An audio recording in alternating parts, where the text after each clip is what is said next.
As Mitch and I draw Blood Force, and that is not the comic that was in the thumbnail. Correct. That is the comic that I was thinking about doing a revisit on beforehand. This is Youngblood Strike File #1. Because I kind of want to touch on that early Jae Lee stuff, which is kind of bonkers, and changed a couple of things about the Image universe. Like, small things. Like Chapel having a crazy skull face, stuff like that. But all this stuff is wild and drawn during that period where Jae Lee purportedly was able to produce 8 pages a day, which you can kind of see a little bit.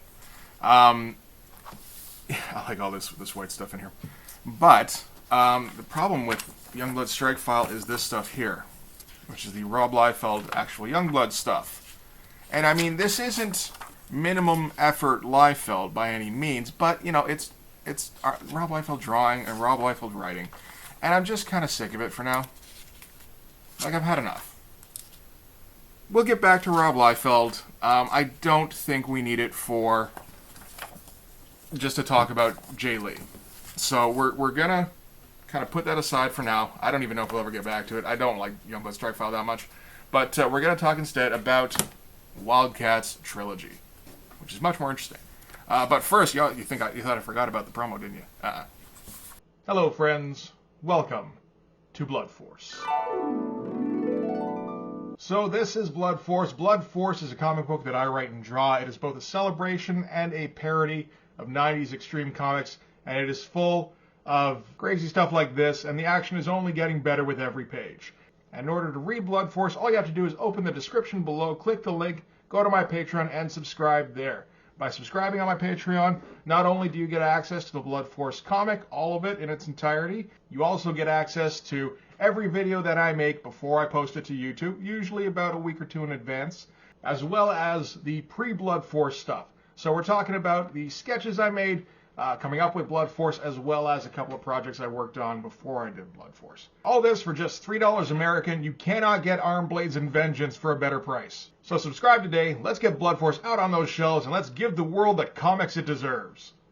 Okay, so Wildcats Trilogy #1, which feels like a bit of a forgotten Wildcats book.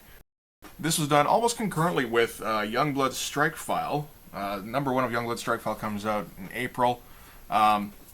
Then that one in June, and then it took a couple more months for Youngblood Strike File because Rob's working on the second half of it, and but Jae Lee's still producing pages on it, and so if he's able to produce many pages in a day, then that would kind of make some sense.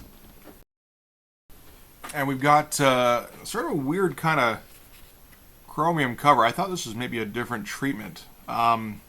Online just lists it as chromium.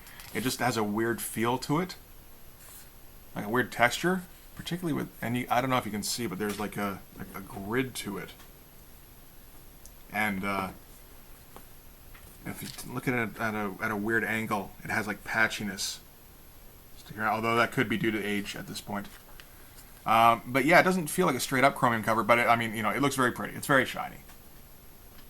And we're going to get to see what Jae Lee can do with a cover here, which is a fair bit. He's going to do the collage thing with figures in the front here doing action-y stuff with big floating heads in the background, but only he's going to do it kind of right, where it's more of a design thing, because Jae Lee has much more of a design sense than most of the Image guys, really. And you get the tall, mostly silhouetted figure in the background here, and just figures straining. Like, it's not even proper wrinkles or anything like that. It's just filling up the space with wrinkle textures. So you gotta love that. Jae Lee loved to put in the extra spiky blades.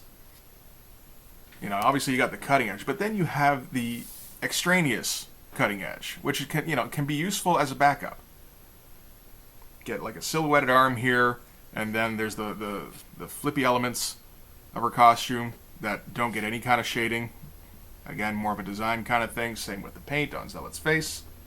You get the hair that doesn't really hold to like a head shape. It's more like it's sprouting out of the top of the mask here. And Grifter has the same thing which you'd be able to tell if Jae Lee hadn't made Grifter just a little too tall here and had to be covered up by the logo, because you can't cover up the logo on the number 1. That's just how, that's not okay. You can do it on number 2, and I think he does a little bit. Yep. So let's look at our cast here. Got Brandon Choi, but I think we already knew that. This is being backed up by Daffyd Wynn. I'm not sure how to pronounce that. That looks Welsh to me. I'm not even going to try and pronounce Welsh things. Art by Jae Lee. Colors by Joe Chiodo, which you wouldn't think would mix too well, but kind of does. I think Joe Chiodo, I think a lot of pastels, but he looks like he toned it down quite a bit for this. And then Mike Heisler on the letters. We get Chameleon Prime as the color separator, so I guess we've kind of weeded out some of the chaff at Digital Chameleon. So, yeah, let's go straight into the story here. There's not very much story in this, which is not the point of it, really. The point is, like, doesn't Jae Lee draw some crazy shit? And we get these pages here with silhouetted buildings. I love this. This is the kind of stuff that you can see as not taking very long if you're practiced at this, where you've been churning out 5, 6, 7 pages a day. And okay, so I just do kind of a canted, very skinny alley, do a bunch of bumps to show that this is a wall, do a little protruding kind of, I guess that's kind of a balcony a little bit. Do television aerial, a couple of wires. And I like this with the spritzing the ink in the background here, because you could just completely black that out, but then you don't really see the panel border, and I don't know, it just kind of adds a bit of a dirtier feel. And of course, this character is not a superhero, so he is in fact a zombie, or at least you'd think he was by his silhouette. And I like how Grifter's sneaking up behind him. They're in the alley, but if you just drew the alley, it would be boring, so instead he made it a very tight corridor and a castle tower. Turning all these bricks. That's good stuff. And the Grifter shades here. I like this, the triangular shades. Where again, it's more of a design thing. And he's a Jae Lee rogue character, like loner character. So naturally, he smokes. He never holds a cigarette. But he will have a cigarette jutting out of his face. And then just, so we can have that kind of silhouetting element of the smoke, or just something to throw in front of his face here, that kind of thing. And naturally, Grifter is like 8 feet tall and has like 37 abs, and his pecs shadow his entire torso here, and his cape, or his cloak rather, is like a Spawn cape where it's coming alive. And none of these folds, like, we're not studying hanging drapery here, we're just filling space but making it look awesome. Everything here is just meant to look awesome, and it kind of does. And so Grifter is paying off his informant Lonely for information about something going down by the docks. Lonely's telling him that there's these codas he keeps hearing about, and Grifter should be investigating that. So that's all this is. You wouldn't know it. I mean, if you peel back for a second and realize just how much, because I tend to kind of, when I'm taking it in as a spread, I'll kind of zone these word balloons out. But if you really notice how many of them are on the page here, there's so many, and it's unnecessary. I mean, you can pretty much figure out what's going on just from the art, and then just there's stuff going on at the docks. Okay, I'll go check that out. And if you can't write a really good exchange, like try and keep it pretty close to that kind of spare. That'd be nice, so that I can see more of the art. You're not covering it up with all these fucking word balloons.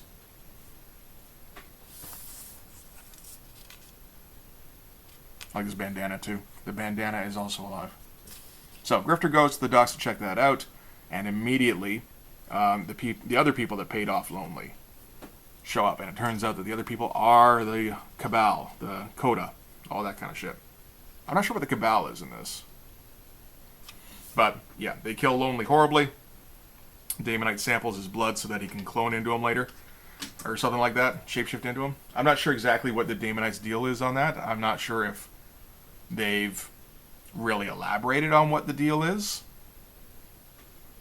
I would guess probably not. Because all we've seen from Wildcats up to this point is the miniseries up to number 4. And yeah, we knew they could kind of possess people, and that's really about as much as we really knew. And I like this stuff here. Whenever anything turns into action, any kind of nod towards background, just like, okay, we're gonna pretend that I'm okay with drawing backgrounds, but no, not during action parts. We're just wiping all of that. We're gonna spritz in some ink. We're gonna mostly silhouette a dude here and have all sorts of, blood, end quotations, flying out behind him. And it's really just like, it almost looks more like strands. But that looks fantastic. Looks pretty gross, but it looks fantastic. And then we're going to cut to a training sequence here. Which is kind of funny, because you put this against the training sequence in Wildcats number 1. Or, what we saw of it anyway. And I mean, like, yeah, we didn't see much. Because, they're trying to pack a lot in here. But this is all we really got from the training sequence last time, where Maul punches Warblade through walls in tiny, tiny panels. And then it's like, no, we need to see a real training sequence. And we've got Jae Lee now, who likes to make everything look ridiculous. So let's just blow all that shit up. And we got early costume Voodoo here. Ooh, almost called her Void. Not quite. And we got Maul just losing his goddamn mind. I like this here where he silhouettes the bottom half of it so that he can really get that energy kind of radiating off him here. Again, it's more just throwing white media down. Not sure how he does that, where like he throws the white media down but is able to, I guess he puts like tape over this or something? I'm not sure. And, Spartan is absolutely massive here. Guy, look at the size of that neck. That's insane. And all this energy stuff, which is just, kind of dribbling paint all over the place. And, again, same thing. Better movement, though. It's pretty good, that arc. And Joe Chiodo's getting in on the action here. Because all this stuff already looks pretty wild, and it's like, I'm going to add some extra wild to that. And it's okay, you go, Joe Chiodo. And all this stuff, and there's still a fair amount of wording on here, because you can't just let, it is a comic book, you can't just let the art be awesome. You have to talk about what's going on, even though it's, completely unnecessary in this. Yeah, okay, so, like, Spartan and Warblade are now versus Voodoo. Spartan has Voodoo will in hand, but then Voodoo does some kind of mind control thing on him and turns the tables. And then, again, this is back when I don't think they entirely knew what Voodoo's powers were. And turns Spartan against Warblade, but Spartan has some kind of program that can negate mind control, because he's a robot, of course. But yeah, I like this, the way he does the flash in the eye. He's doing like the Rob Liefeld cable thing. Only he's doing it more interesting, where it's like he's trying to make it look more like light. And and so then Warblade goes completely stupid, and because he got shot, he's gonna actually leap at Spartan and Voodoo here, which is dumb. But whatever. And we kind of start the Voodoo and Spartan romance, because Spartan goes to protect Voodoo, and then he holds on to her a little too long. And Void kind of stops Warblade here from attacking. And we get these kind of standard Jae Lee heads in semi-profile. They're kind of like, it's just that outside shape is crazy. And the size of the mouth. and then silhouetting. You gotta put everything in deep, deep shadow. That's how you get 8 pages a day done. And more smoke, more people just holding cigars and cigarettes in their mouths, and nobody ever holds one in their hand. It feels like a bit of an awkward shot of Maul. But that's okay. So then we're going to cut over to Grifter investigating the docks. And I've got a nice little skyline here. I mean, if you're looking at it real quick, that almost looks like a photograph, just because of the way that it's been shaded out. And then you look closer and you see just how rushed it is. And it's like, holy shit. Well done. And you get your shot of Grifter on a rooftop set against a gigantic moon, naturally. And again, this is one of those panels where you can see how this would be really easy to dash off if you're accustomed to dashing off these kinds of pages. You know, build a building. Do some little outcroppings on it. Put a little bit of a chimney there, and then, you know, put some very basic figures in front. You can do this panel in like half an hour. Probably less, actually, if you know what you're doing. I could do it in like an hour or something. If I'm like, okay, go. And all these swirly cape elements. And again, we get Grifter, and he's, all speed lines and spiky arms. I don't believe this was anything to do with Grifter's character design in the Wildcats miniseries, because that wouldn't make any sense, particularly not on a Jae Lee character. He doesn't do that shit. More swirly capes, cloaks, whatever. And so Grifter's going to investigate the ship, and we get a whole bunch of dialogue covering everything up, and we really don't need any of it. Just, you know, looking around, not finding anything, looking around some more, looking around, and everything is silhouetted except for my pecs and abs. That looks weird. And you see that fairly often in Jae Lee stuff. And then, looking around, they get trapped in the thing, and then a door opens behind him, and it was an ambush. Again, we don't need all of this crap. Subject is in the building. Really? Heading towards Sector 3, Teams 1 and 2, lock and load. This is a waste of time when I can deal with him myself. Like, none of this is necessary.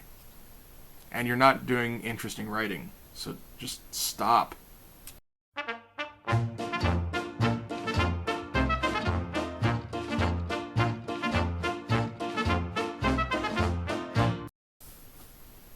And we get one of these, big old splashes that, again, it feels like he probably could have whipped off pretty quickly. Like stuff like this, where it's just, like a line, and then a big, thick black line, and then you take some white media and you go bap, bap, bap, bap, bap, bap, bap for the coils, and then take a bit more and white media, and then just dribble it down for the sheen. That's whatever this coil thing is. Spritz up the background. Like, this is all super quick and dashed off and stuff, but still it comes out looking kind of awesome somehow.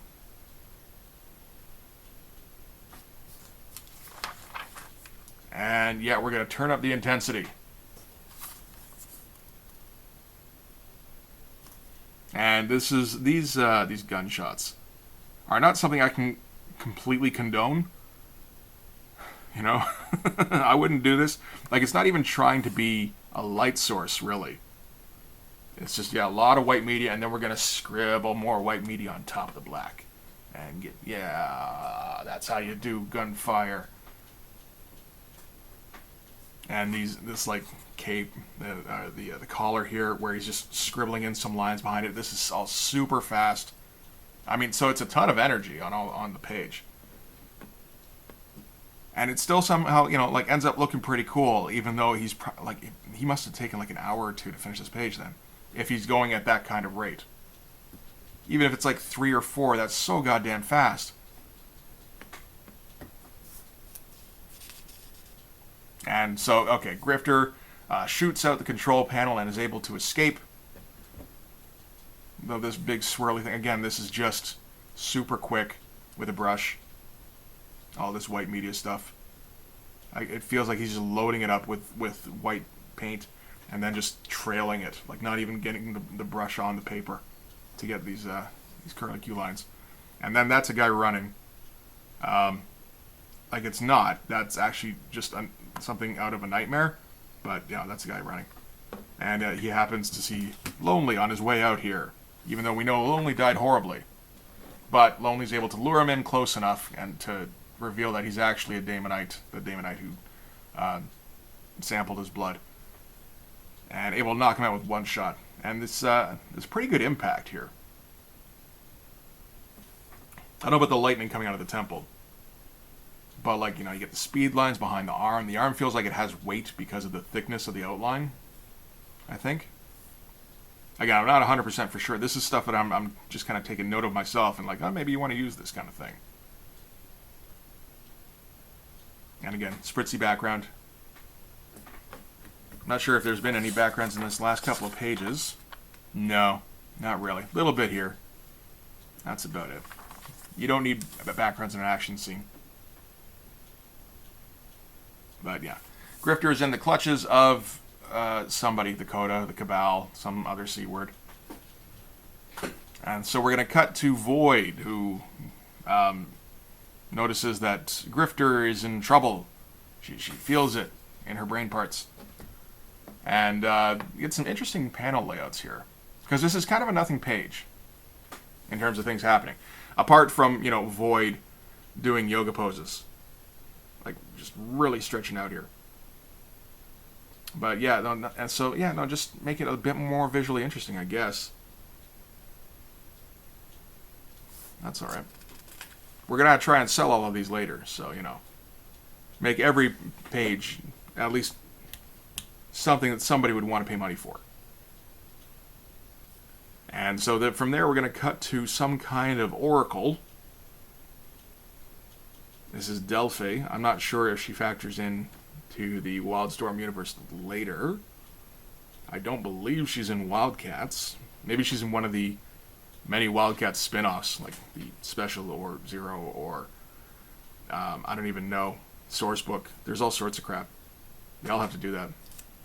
And again with this, like, look at how little there actually is. He loves layering silhouettes, where you know you start with the silhouette and then you leave the bottom of it open and you put in some white media and layer against another silhouette, and you get this energy coming from this pool, and you don't bother trying to do like thin energy lines over the white here. No point. Just do some white media over the silhouettes. That'll work fine. And again, coming out of the eyes here, and it's just a mess. But it still ends up looking pretty cool. And I like the motion he's able to get out of the hands here, where he like really flexes them. And the whole point is that she finds a betrayer. That was a lot of words for that. I mean, I guess we have to kind of say who she is. Although, you know, we're keeping her mysterious, so we're not really saying who she is. And we can't do anything interesting in describing nothing, so we're just going to fill up word balloons. You know. And then we're going to cut to Grifter in the clutches of the Coda or the Cabal or the crunchy cinnamon candy confection. I don't know. And that's a pretty cool shot. Weird belt buckle. Did he? I think he did have that belt buckle earlier too. Hard to tell. His clutchy fingers are in the way there. Where else would it have been? No. No. So this is the first time we're seeing Grifter's weird belt buckle. Okay. Well, we'll see if it comes back. And yeah, again, largely silhouetted. Look how much of a mess all this is. How scribbly it all is. This is kind of Sienkiewicz-ish. The Sienkiewicz stuff feels a bit more directed. This does just feel like, you know, I need to get stuff down in a hurry. And pretty good female figure here. He has trouble with it occasionally at this point. I think he gets quite a bit better. Well, I mean, he gets quite a bit better at everything, really. This is interesting because it's still Jae Lee in like pupae form. You know, his stuff gets very, I don't know, his ability to compose a panel or page gets way up there later on. It's already, like, you can tell he's got a much better design sense and sense of composition than most of the Image guys at this point. And he keeps working on it later on, and it gets to be very interesting. This is a pretty good page, and it makes me wonder how intentional the placement is, because this is, the middle of the book. And I think about Eric Larson talking about Savage Dragon, where he wants it to be the kind of book where you open it up, and, you go, holy shit, this book's got some crazy stuff in it. I should buy this book. I mean, that's kind of everything in this book so far, really. Well, it's a lot anyway. But, I mean, the natural place, if you're opening a book, the natural place for it to open is in the middle.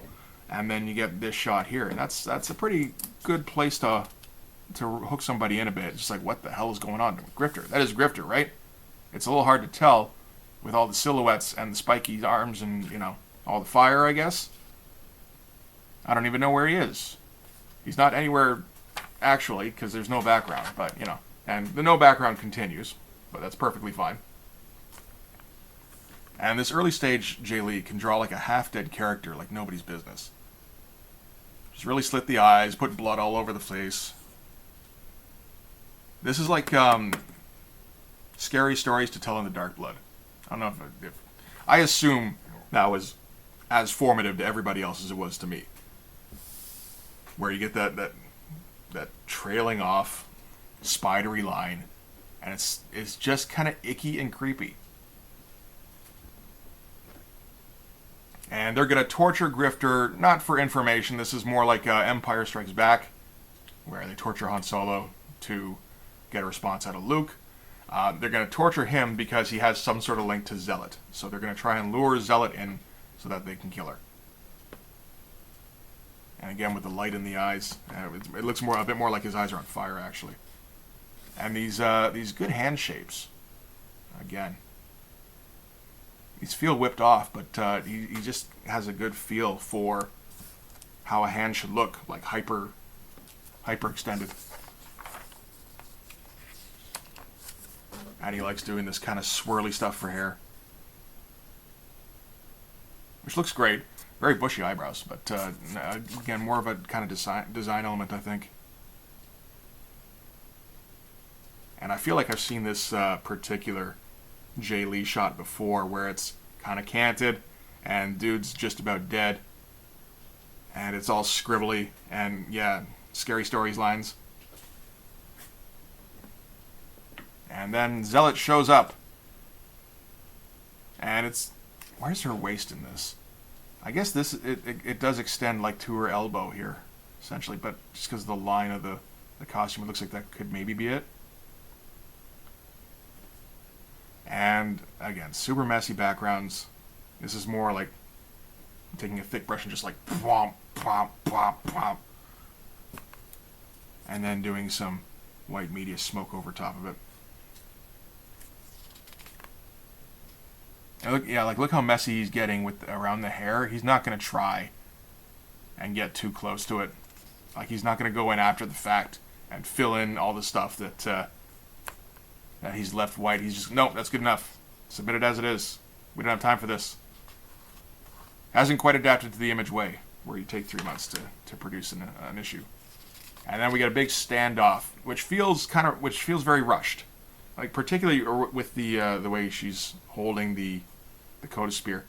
It feels like Jae Lee invented this spear, but I'm pretty sure this is also in Wildcats #1. When you get the big showdown at the strip joint. Yeah, so that's a Jim Lee invention. It doesn't feel like it. Because again, it's very basic shape. That could totally be Jae Lee, but nope. And I like these swirly cape elements here again. This is a good standoff page. This is another one where, if you were to open it up, you would go, holy shit, there's some crazy stuff going on in this comic book. So yeah, I guess issue 2, we're going to get the showdown between, her name's like Artemis, I think, and Zealot. So that's alright. And this bit here, well, for one thing, They're getting a little desperate for computer color separators. So, like, you should probably get in touch with Homage if you know how to do that shit. Because they're going to pay top rates, which is good to know. And this is officially the first appearance of Gen 13. This is copyright Aegis Entertainment. But this is some of J. Scott Campbell's first stuff. Maybe even before he really does anything on Death Made Black. I don't know.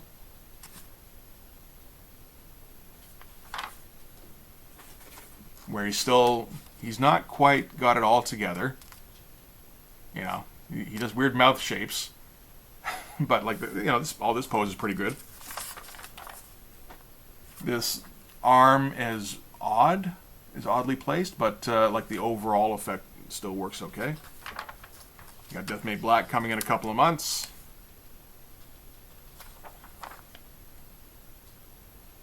And we got Stormwatch number 5 coming. We still haven't hit on Stormwatch. I guess I'm going to have to do that pretty soon. Probably in this coming month, I think. And this is pretty good.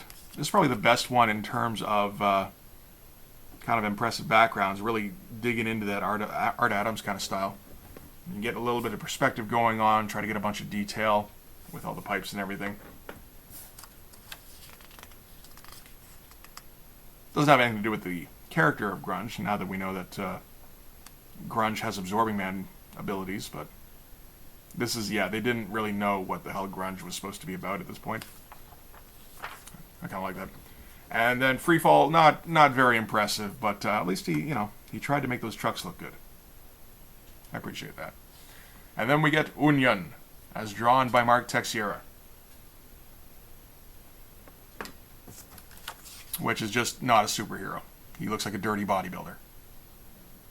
Oh, but I can look at that for examples of how to draw that thing on Hawkstab. I didn't even realize he's got the same thing. Thank you, Union. And then we got Wildcats number 5 coming up soon. So at least we're on the right schedule for that. And then we got Gen X. I knew I got it right. It's tough to track down evidence of Gen X online. I'm not even sure what to look for. But so it was originally going to be Gen X. And Marvel said, no, it's not. Oh, okay, how about Gen 13? Yeah, that would be fine. You just go on your way. And again, early J. Scott Campbell. And, not a bad armored dude here. Interesting underlighting. Not entirely sensical. But still, I mean, good enough for an image book at this point, certainly. And then Wildcats Special number 1 is coming soon. With a very young Travis Charest, before he really had an idea of what he wanted to do with his style. He's mostly worked out the Jim Lee influence at this point, I think. I don't know. I could be wrong that influence exists. But I'm pretty sure his first stuff, when he's like at DC and stuff, looks very Jim Lee-ish, and now he's kind of working more towards a style that is more him. I mean, that like straight up looks like Tasha Yar to me. I don't know who these guys represent, but tiny gun, tiny sword. Like, the sword should be thicker and coming up here, but whatever. What am I going to do? Am I going to criticize Travis Charest? I don't think so. But yeah, I should look at this at some point. I don't know if I'll ever do a revisit, but like early Travis Charest, that could be interesting. So yeah, this is that was Wildcats Trilogy number 1, and this was the only one of this series I had as a kid, and I got to think the reason is because of the cover date on number 2 is September for some reason, from June, so we get a 3-month wait, and I'm not sure why. Because I mean, Jae Lee this is not Jae Lee laboring over these pages. Maybe he's taking a day or so to do one. He's not taking 3 months to produce the issue. Like, even if he is slowing down a little bit from Youngblood Strike File and from Namor and whatever else he was doing. I think he did he did an Iron Fist issue, or like an issue of Spider-Man where Iron Fist guest star. It's weird shit. He might be slowing down a little bit from that stuff. It doesn't feel like it though. So I don't know what the delay is, unless they just wanted this to be a quarterly book. I'm not for sure. I do know the artwork in number 2 does feel, yeah, it feels a bit more practiced. Like he's trying to get, he's trying to work out his compositions more, and he's spending a bit more time figuring out what to do with the page. And he's doing a lot of scribbling over top of that, but you know, still it feels a bit more like he's just trying harder. And I mean, I think another reason I probably didn't buy number 2 was just because the cover wasn't nearly as good. But yeah, and I was probably starting to get out of Image a little bit at that point, and it would have taken some convincing to buy an Image book. I was just like, you know, I don't need like spare Wildcats. Meanwhile, I guess I just kind of forgot how crazy the artwork got. You know, you probably should have picked up some more Jae Lee. It's not like he even with how fast he produces stuff, it's not like he produces a ton of stuff, which strikes me as odd. You'd think he'd be able to, but I mean, that's up to him. But yeah, no, that should do it for this one anyway. So we'll do the rest of the Wildcats Trilogy series. That'll be fun. In the meantime, thanks very much for watching this one. If you like this video, please hit like, hit subscribe, hit the notifications. Go follow me on Twitter, but more importantly, go and subscribe on my Patreon. That's where all of these videos go before I upload them to YouTube, usually a week or so in advance, so the entire Wildcats Trilogy should be up there by now. That's also where all the Blood Force pages go, so the entire Blood Force series so far, as well as the process stuff, and a few Patreon exclusives are all in there. So you should go check that out. But yeah, in the meantime, thanks very much for watching this one. I'll see you guys in the next video. Bye-bye.